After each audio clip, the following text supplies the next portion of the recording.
ওই স্যারকে আমি কিছুতেই বাড়িতে নিয়ে যাব না। কি করব, তোরা কোনো একটা উপায় বের কর। আরে তে এত ভাবছিস কেন? তুই আমার বাইকের পিছনে বসে চলে যাবি, তোকে আমি বাড়ি রেখে আসবো। কিন্তু কিভাবে বুগাম?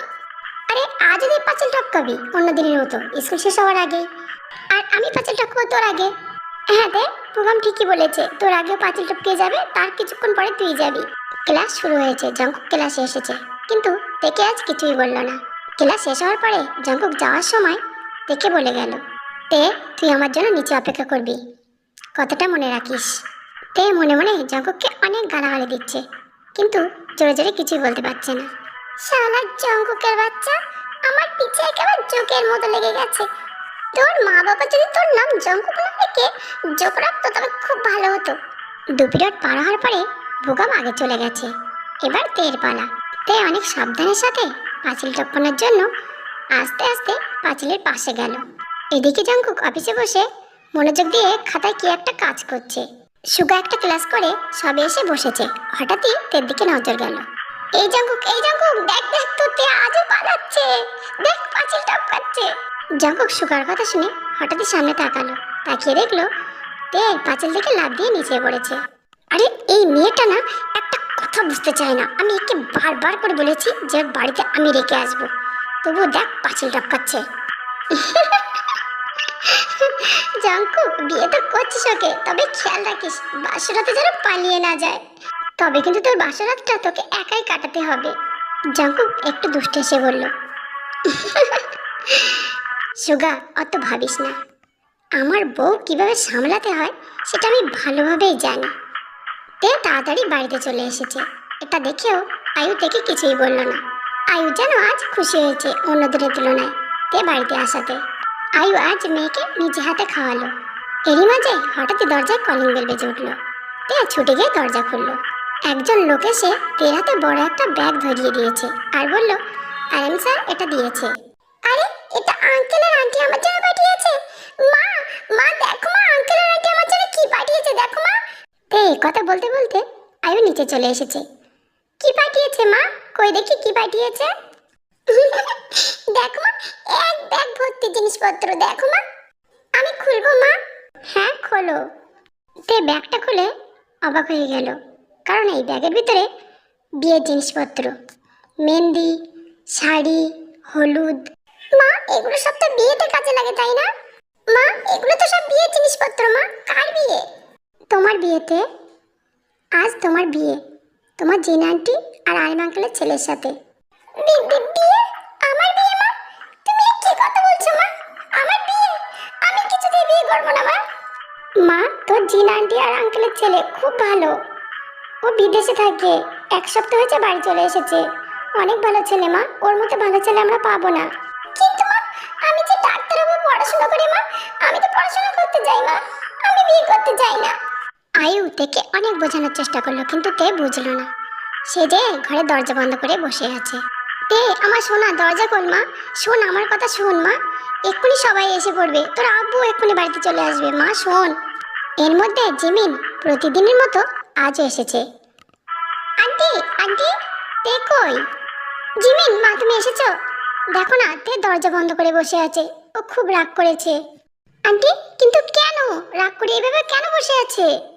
আয়ু জিমিনকে সব কিছুই বলল। কিন্তু আন্টি তের তো বয়স কম, এখন বিয়ের বয়স হয়নি, কিন্তু আপনারা কেন ওকে বিয়ে দিচ্ছেন? ও পড়বে, ও ডাক্তার হবে, ওর অনেক বড় স্বপ্ন। আমরাও জানি মা, ও পড়তে চায়, ও ডাক্তার হতে চায়, ও ভালো ছাত্রী, আমরা সব কিছু জানি, কিন্তু জিনার আরেম অনেক ভালো মানুষ, আর ওদের ছেলেটা নিশ্চয়ই ভালো হবে। আর দেখে তো বিয়ে দিতেই হবে না কোনো জায়গায়, এখন না দিলেও তো পরে দিতে হবে। ওরা তো খুব ভালো, ছেলেটাও খুব ভালো, আর ওরা বলেছে দেখে পড়াশোনা করতে দেবে, ওকে ওরা নিজের মেয়ের মতো করে রাখবে। জিমিন দরজাটা খুলতে বলো, আর খুলেই ওকে একটু বোঝানোর চেষ্টা করো জিমিন। আর তুমি তো এটাও জানো তে অনেক সুন্দরী, যার ফলে একটু সমস্যা হয়। আচ্ছা আন্টি ঠিক আছে, আমি চেষ্টা করে দেখছি দেখে বোঝানোর। তে দরজা খুলতে, এই তে, জিমিন, জিমিন তুই এসেছিস জিমিন। তে দৌড়ে এসে দরজা খুলে দিল, দিয়ে জিমিনকে ঢুকিয়ে দরজাটা আবার বন্ধ করে দিল। জিমিন তুই এসেছিস জিমিন, জানিস জিমিন এরা আমাকে বিয়ে দিয়ে দিচ্ছে ওই জিনাটি ছেলের সাথে, আমি বিয়ে করব না। তে আমি সব কিছু তোর মার কাছ থেকে শুনেছি, তুই বিয়েতে রাজি হয়ে যা। জিমিন, তুই এটা কি বলছিস? আমি বিয়েতে রাজি হয়ে যাব? হ্যাঁ, তুই বিয়েতে রাজি হয়ে যা। জঙ্কুকের হাত থেকে তো বাঁচতে পারবি, হয়তো বা সে জঙ্কুকের থেকে অনেক ভালো হবে। হ্যাঁ, তাই তো, আমি এটা ভেবে দেখিনি তো। জিমিন, তুই ঠিক বলেছিস, আমি বিয়েতে রাজি হয়ে যাব। সে অবশ্যই জঙ্কুকের থেকে ভালো হবে। তে ছেলের ফটো দেখবি না? দেখেছিস কি? আমি দেখিনি কিন্তু। না জিমিন, আমি ফটো দেখিনি, কিন্তু দেখবো না। ও ছোটবেলায় অনেক সুন্দর দেখতে ছিল। আমার কোনো সমস্যা নেই, আমি ওকেই বিয়ে করব। আমার মাকে বলে দে। জিনার আরে বাড়িতে যেয়ে জঙ্কুককে সুখবরটা শোনাতেই জঙ্কুক অনেকগুলো শপিং করেছে। এর জন্য অনেক সুন্দর সুন্দর শাড়ি কিনে এনেছে। জিন তো খুব খুশি, তার একমাত্র ছেলের বিয়ে। বিয়েটা খুব ধুমধামভাবে না হলেও বাড়িতে কিছু আত্মীয় স্বজন এসেছে। জঙ্কুক, বাবা জঙ্কুক, নিচে আয় তো একটু। মা, কি হয়েছে, ডাকছো কেন আমাকে? জঙ্কুক, বলছিলাম কি তাড়াতাড়ি রেডি হয়ে নিতে হবে। যে হোক তাড়াতাড়ি যেতে বলেছে। হ্যাঁ আব্বু, আমি তাড়াতাড়ি রেডি হয়ে নেব। জঙ্কুক উপরে যেয়ে রেডি হতে শুরু করেছে। হ্যালো, হ্যালো সুগা, তুই তাড়াতাড়ি চলে আসবি কিন্তু। তুই না আসলে কিন্তু আমি যাবো না বিয়ে করতে। আরে জঙ্কুক, ঠিক আছে, আমি তাড়াতাড়ি চলে আসবো, তুই রেডি হয়ে নে। এদিকে আয়ু আর যেও মুখোমুখি হয়ে গালে হাত দিয়ে চুপচাপ বসে আছে। অনেক চিন্তা করছে কি করবে তারা।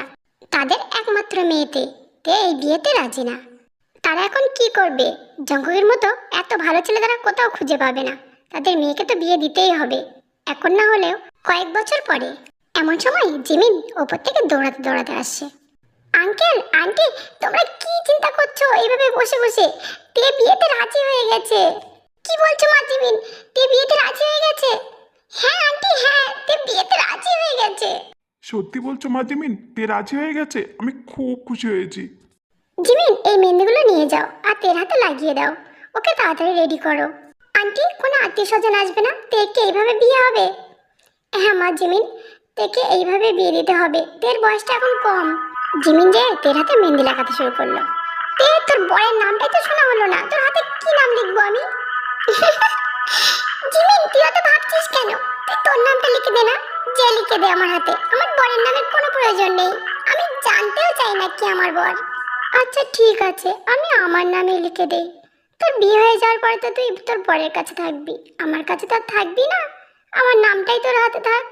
জিমিন, এইভাবে বলিস না জিমিন, আমি তোর কাছে আসবো জিমিন। আমি তো স্কুলে পড়বো, আমি তোর কাছেই থাকবো, তুই চিন্তা করিস না। জানি না তোর বরটা কেমন হবে, তাকে তো দেখলামও না, তার নামটাও শুনলাম না। জিমিন, আচ্ছা ঠিক আছে, বিয়ে করতে আসুক তখন তুই তাকে ভালোভাবে দেখে নিস আর তার নামটাও জেনে নিস।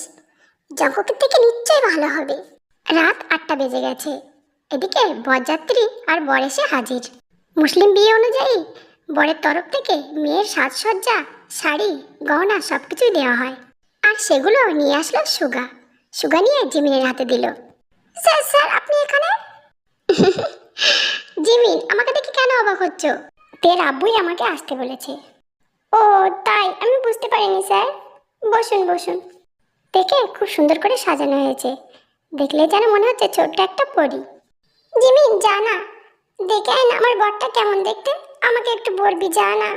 আচ্ছা ঠিক আছে তে, আমি যাচ্ছি, তুই এখানে চুপচাপ বসে থাকবি। জিমিন অনেক চেষ্টা করছে বরের মুখটা দেখার জন্য, কিন্তু কিছুতে দেখতে পাচ্ছে না। এর মাঝে যেও বলে উঠল। মা জিমিন, যাও থেকে নিয়ে এসো, এখন বিয়ের সময় হয়ে গেছে। জিমিন বেচারি আর কি করবে, বরের মুখ দেখা ছাড়াই তের কাছে যেয়ে পৌঁছালো। জিমিন, জিমিন, তুই বরের মুখ দেখেছিস? জিমিন কেমন দেখতে রে, বল আমার সাথে। না রে, টুপির আড়ালে দেখতে পাইনি, তুই বরং বিয়ের পরে দেখে নিস। চল, তো বিয়ের সময় হয়ে গেছে, আঙ্কেল তোকে নিয়ে যেতে বলেছে, চলতে। আচ্ছা ঠিক আছে, তবে আমি বিয়ের পরে দেখে নেব। জিমিন আর আয়ু দেখে নিচে নিয়ে এসেছে, আর বিয়েটাও খুব তাড়াতাড়ি হয়ে গেল। আমি বলছিলাম কি আরেম, আজ রাতটা জঙ্কুক আর তে আমার এখানে থেকে যাক। তুই অত খেয়াল করলো না যে তার বরের নামটা কি বলেছে তার আব্বু। যে হোক, আমি জঙ্কুকের কাছে জিজ্ঞাসা করে আসি ও কি বলতে চায়। জঙ্কুক, জঙ্কুক, তুমি আজ রাতটা এখানে থাকো, তোমার আঙ্কেল এখানে থাকতে বলছে তোমাকে আর তেকে। না আব্বু, তুমি আঙ্কেলকে বলে দাও আমি থাকবো না। আমার বউকে নিয়ে আমি এই রাতেই চলে যাবো এখান থেকে। তে জঙ্কুকের থেকে একটু দূরেই বসেছিল। জঙ্কুকের গলার ভয়েস শুনে জিমিন, জঙ্কুক কোথা থেকে আসলো জিমিন? ওই ওই বরের গলা জঙ্কুকের মতো কেন? তে, আমার মনে হচ্ছে তোর বর জঙ্কুক। তে কি? তে তে তে এমন করছিস কেন? তে তে কি হলো তোর? তে আন্টি, আন্টি দেখুন আন্টি, তে কি হয়েছে আন্টি?